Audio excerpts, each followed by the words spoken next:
Y luego dice, y el necio será siervo del sabio de corazón. O sea, la persona que sí acepta consejo, que sí, o sea, va a ser como, ¿cómo le explico? Va a ser como, o sea, va a estar como que dice, pues el necio va a estar por debajo siempre del sabio. Por eso, por la misma razón de que no acepta el consejo, de que no está dispuesto, no está abierto a recibirlo.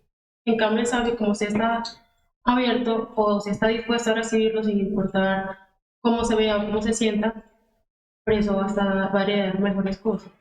Gracias. Muy bien. El 16:21, por favor.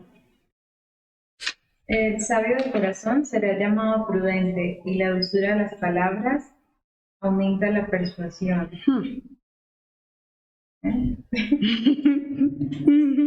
El sabio de corazón será llamado prudente, y la dulzura de las palabras aumenta la persuasión. Al sabio del corazón se le llama inteligente. Los labios convincentes promueven el saber. Tranquila, yo te estoy diciendo es otra versión. Sí, otra vez. Tranquila. No. Cuando uno se siente así, uno busca otra versión, gracias a Dios. El sabio de corazón es una persona prudente. En cuanto a la dulzura de las palabras, esa parte. El sabio del corazón se le llama inteligente. Los labios convincentes promueven el saber. Persuasión. ¿En alemán, por favor? No. Sí, porque es que persuasión, convincente. Convincente. Básicamente que depende de cómo tú te dirías en el consejo.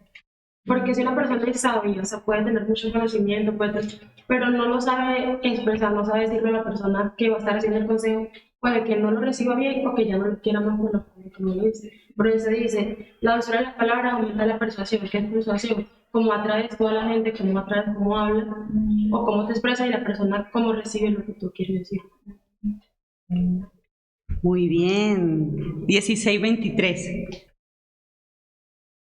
Ay, Paul, ¿tú lo quieres? Leo prácticamente yo. El corazón del sabio enseña a su boca y añade persuasión a sus labios. Precisamente tiene palabras para persuadir a las personas, para indicarles de pronto el camino que deben seguir, porque ya tiene más conocimiento.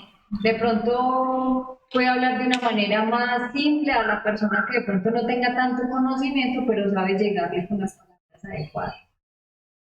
Gracias. ¿Qué conclusión entonces? Porque eso lo mencionó Dairon al inicio, y en el capítulo 1 de Proverbios, en el 32-33, hay una conclusión que sí nos deja la sabiduría.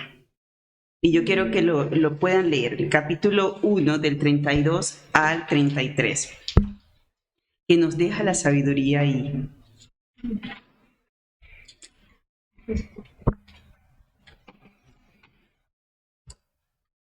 Si alguno lo puede leer. 32-33. Su descarrio es inexperiencia los destruirán, su complacencia y necedad los aniquilarán. Pero el que me obedezca vivirá tranquilo, sosegado y sin temor del mal. En esta versión dice, porque el desvío de los ignorantes los matará, la prosperidad de los necios los echará a perder, pero el que me escuche vivirá confiadamente, estará tranquilo sin temor del mal. Entonces, ¿qué conclusión nos deja la sabiduría? El que no le escucha encuentra la muerte. Hay una maldición. La indiferencia lleva a la destrucción. Es decir, la indiferencia a la sabiduría, y lo vimos en el capítulo 1, personificada en esta mujer. La indiferencia lleva a la destrucción, y lo describe muy bien allí. Pero hay una bendición. ¿Y la bendición cómo se otorga? Ahí lo leyeron. Vivirá confiadamente y sin temor alguno. Por medio de la obediencia a la sabiduría. La bendición viene por medio de la obediencia a la sabiduría, la cual trae paz. Pero el que me obedezca vivirá tranquilo. Es decir, la bendición es, si tú obedeces esa sabiduría, vivirás tranquilo, sosegado y sin temor del mal, dice ese último versículo. Ahora yo quiero cuando terminemos acá, porque vamos a continuar esta parte de este tema es muy importante. ¿Qué es la sabiduría ahora después de que vimos este capítulo? ¿Qué creen que es la sabiduría? ¿Ah? ¿Qué es la sabiduría? ¿Qué piensan? Yo creo que la sabiduría es obediencia y es dejar de entregarse a uno mismo. Claramente acá en el versículo 32-33 que nos dicen la complacencia y la necedad los aniquilará. La autocomplacencia también. ¿Cuántas veces hemos visto nosotros acá cantantes, deportistas que tuvieron una carrera exitosa, pero que debido a que se dedicaron a satisfacer sus placeres y a la concupiscencia, pues terminan muy mal, ¿cierto? Por ahí Rousseau decía que el problema de los príncipes del siglo XVIII era que les enseñaban a ser reyes y no a obedecer. Entonces, luego nos dicen, bueno, el caso contrario, obedezca y vivirá tranquilo, sosegado y sin temor del mal.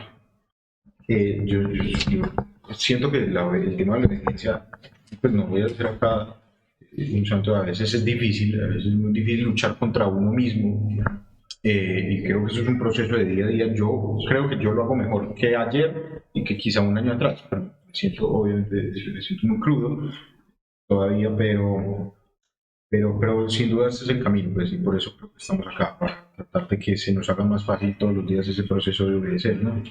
Y yo quiero, porque eso ahorita lo vamos a conectar con las siguientes preguntas, porque definitivamente uno cuando ve Proverbios y ve todo este tema del consejo, y uno dice realmente uno no pide el consejo, uno es muy arrogante, a veces uno es muy orgulloso, autosuficiente, ¿no? Pero la idea aquí de la sabiduría, este autor, Gordon Fee, me gustó mucho porque él decía, no tiene nada que ver con el cociente intelectual. Si ustedes revisan las preguntas que tuvimos, eso no tiene nada que ver si la persona es intelectual o es ingeniosa o es de rapidez ni de facilidad de expresión. Aunque sí tiene que ver algo de la edad, ¿verdad? Porque sí se toma en consideración la experiencia personal de una persona es valiosa, pero la sabiduría se trata de vivir bien en la creación como el Creador la diseñó. Se trata de vivir bien como nuestro Creador, es vivir sabiamente, es vivir reconociendo a Dios en todos nuestros caminos. Es vivir reconociendo a Dios en todos nuestros caminos. Pero no todo queda aquí en la sabiduría, porque lo que dice Byron acerca de que uno trata de buscar obedecer a Dios, uno trata de pedir el consejo, pero pareciera que nunca es suficiente. Entonces no queda allí. Hay uno que fue más grande que Salomón. Salomón es uno de los autores de Proverbios. Y él fue el que escribió la gran mayoría. No todos, pero fue la gran mayoría de los proverbios. Lo escribió Salomón. Pero se menciona que hubo uno más grande que Salomón, donde se albergó la sabiduría. Si alguno puede buscar 1 Corintios 1:30 y me puede decir quién fue esa persona donde se albergó la sabiduría. Esa sabiduría que uno siente que uno no es capaz, que uno falla muchísimo. 1 Corintios 1:30. ¿Ustedes tienen un carro, ya? No, sí, yo tengo un carro. ¿Dónde? ¿No es eso? La plata. DRB Y los números. 961. Sí. ¿Qué pasó? Necesitan como algo. Ok, listo. Si alguno, 1 Corintios 1:30. Dice, pero por él estáis vosotros en Cristo Jesús, el cual nos ha sido hecho por Dios sabiduría, justificación, santificación y redención, para que, como está escrito, el que se gloría, gloríe en el Señor. La persona, ¿verdad? Donde se alberga totalmente la sabiduría, ¿quién es? ¿Quién es el que es mayor que Salomón? Jesús. Jesús es la sabiduría encarnada. Es la personificación que vemos en el capítulo 1. Pónganle nombre. Esa personificación, quien invita, quien advierte, quien está llamando, es Jesús. Es Jesús. Ahora me gustaría si puede leer alguien Mateo 13, 53 al 58, porque uno también puede preguntarse, bueno, ¿y de dónde Jesús obtuvo esa sabiduría en plenitud? Mateo 13, 53 al 58.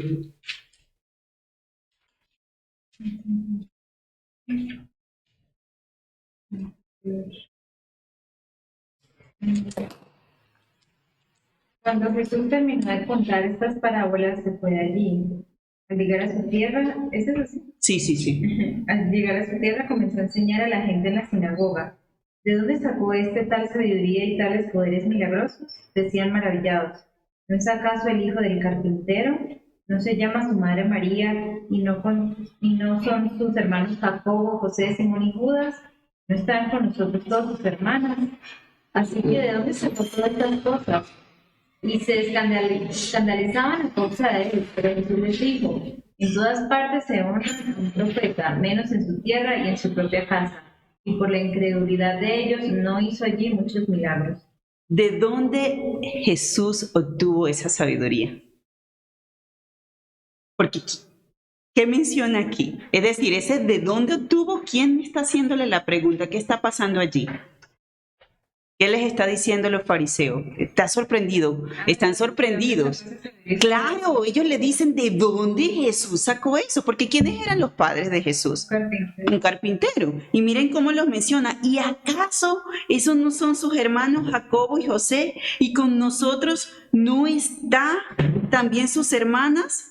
¿De dónde sacó todas estas cosas? ¿De dónde creen ustedes?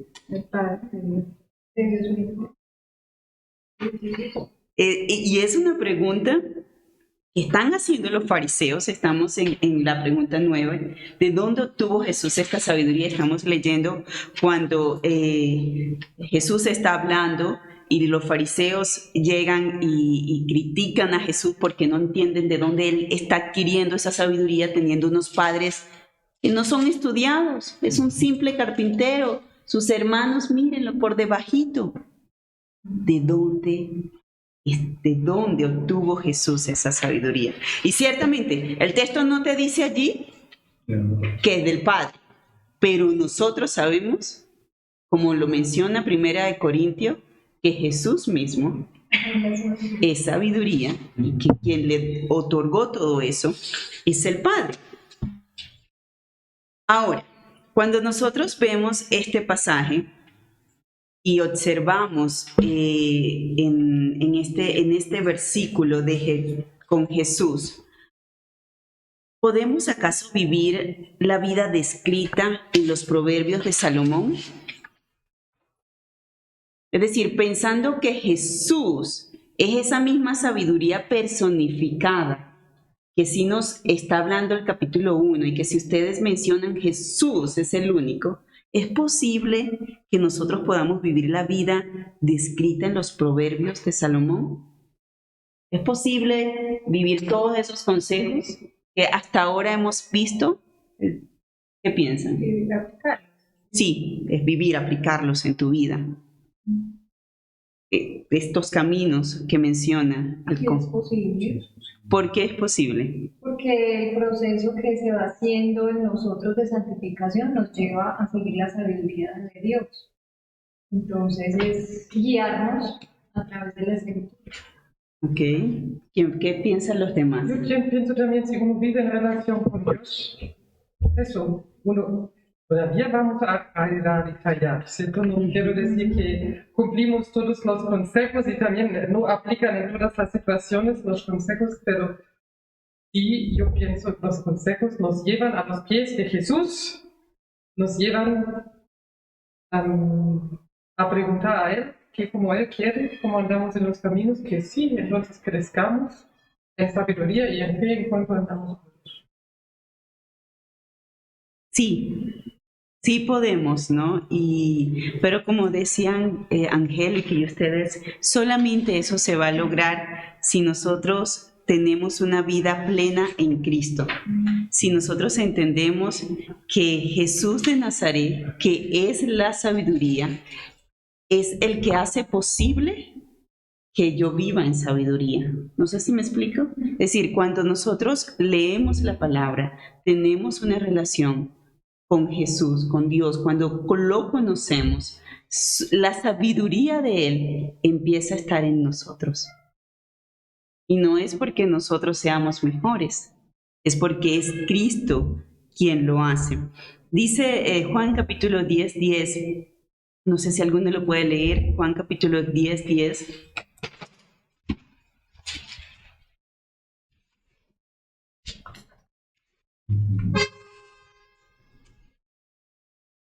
El ladrón no viene más que a robar, matar y destruir. Yo he venido para que tengan vida y la tengan en abundancia.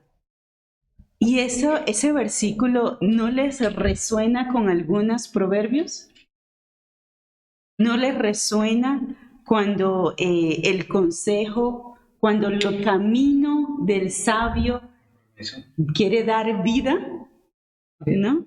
Hay que buscarlo aquí. Ajá. ¿Estás pensando en un especial? No. Ok. Cuando en el versículo nos dice, yo he venido para que tengan vida, Ajá. es una promesa equivalente a las promesas de los proverbios, donde al que escucha, al que obedece, al que sigue, ese tendrá vida. Lo mismo cuando nos dice para que tengan vida y la tengan en abundancia. Vemos que también en los proverbios menciona varias veces que los que escuchan a la sabiduría, ellos vivirán una vida también incluso próspera, pero los que no viven un camino de ruina. Entonces, este pasaje asemeja a los proverbios en cuanto el Señor está diciendo que Él ha venido para que nosotros tengamos vida y teniendo en cuenta que nuestro Señor es la sabiduría, nos está diciendo también que los que nos acercamos a Él y los que caminamos con Él, vamos a tener vida con las mismas promesas que hizo en cuanto a la sabiduría en los proverbios. Y la vida, y es importante, la vida, recordemos, Proverbios no tiene promesas. Es decir, las promesas, Proverbios es un libro de consejos. Las promesas sí están, exactamente, lo que aquí sí nos está dando el Señor una promesa. Pero sí, tienes toda la razón, John, hay una estrecha relación. Y pensaba en el Proverbios 16:6, que el Señor dice, con misericordia y verdad se expía la culpa, y con el temor del Señor el hombre se aparta del mal.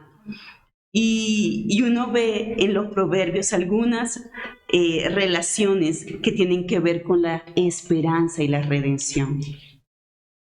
La esperanza y la redención, saber que realmente en Cristo tenemos vida, porque Él nos ha redimido, porque Él ha quitado la culpa del pecado, lo que antes éramos.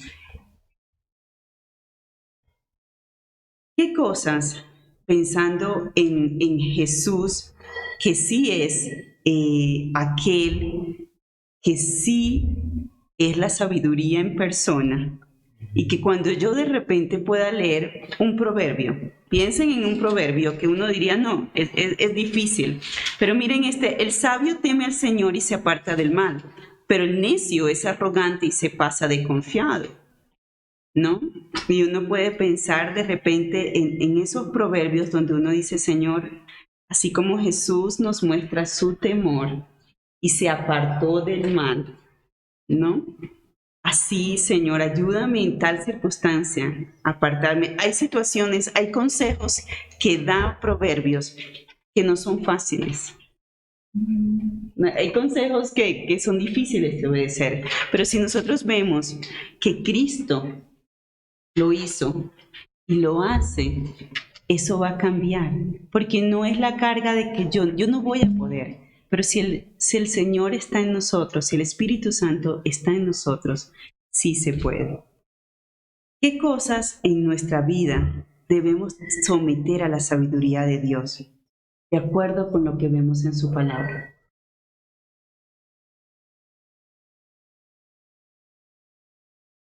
Obediencia. La obediencia, El orgullo. el orgullo, Autosuficiencia. ¿qué más? El juicio. Juicio. El juicio. Sí, lo estaba leyendo acá. El que conserva el juicio. A veces es difícil conservar el juicio. Sí, de hecho, muchos dicen que el juicio es lo que está entre el pensamiento y la acción, ¿no? Ujú. Si usted juzga que eso que va a hacer es bueno, pues lo hace. Lo importante es conservar el buen juicio.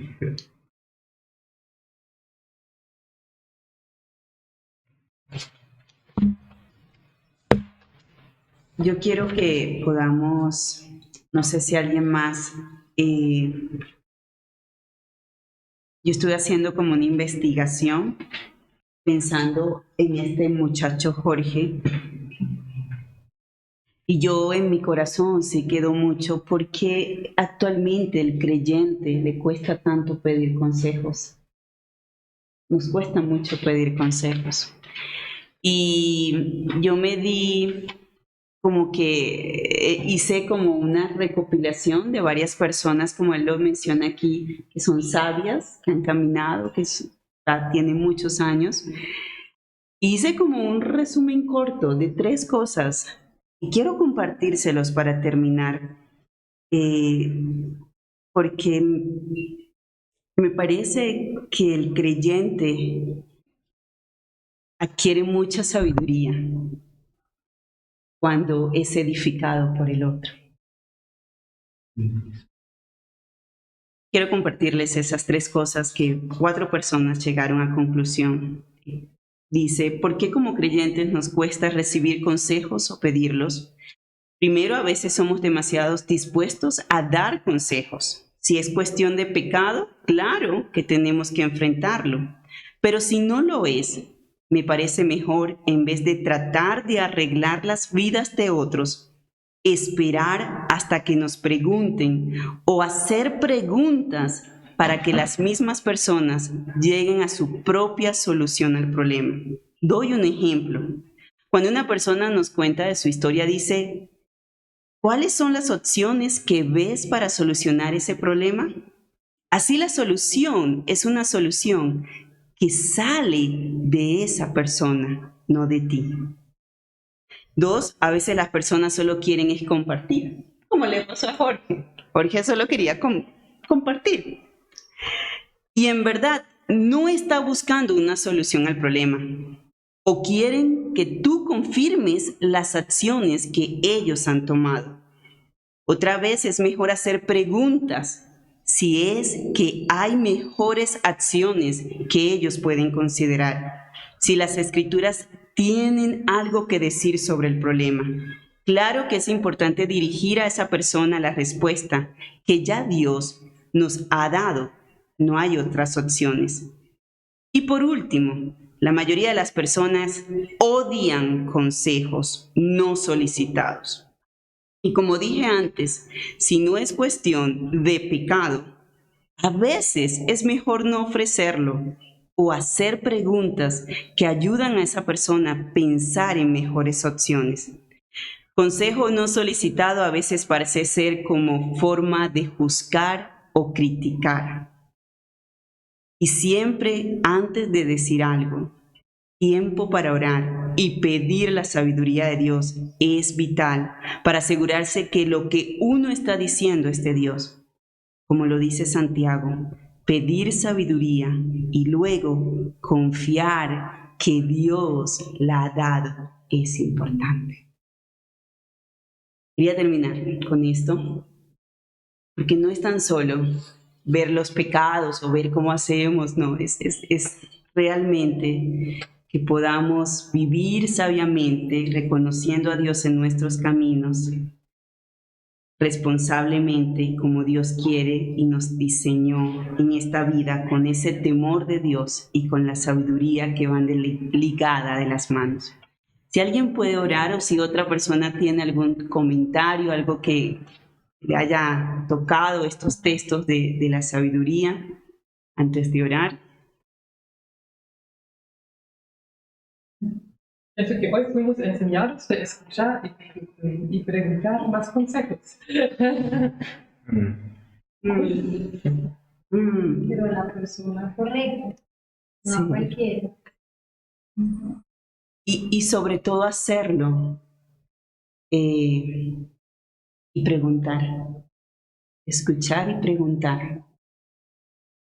Sí, que Dios nos ayude. Si somos sabios, miren las bendiciones que tenemos, ¿no? Vivir en paz, tener relaciones tranquilas, es la bendición que el Señor nos da. No sé si alguien quiere terminar en oración, por favor.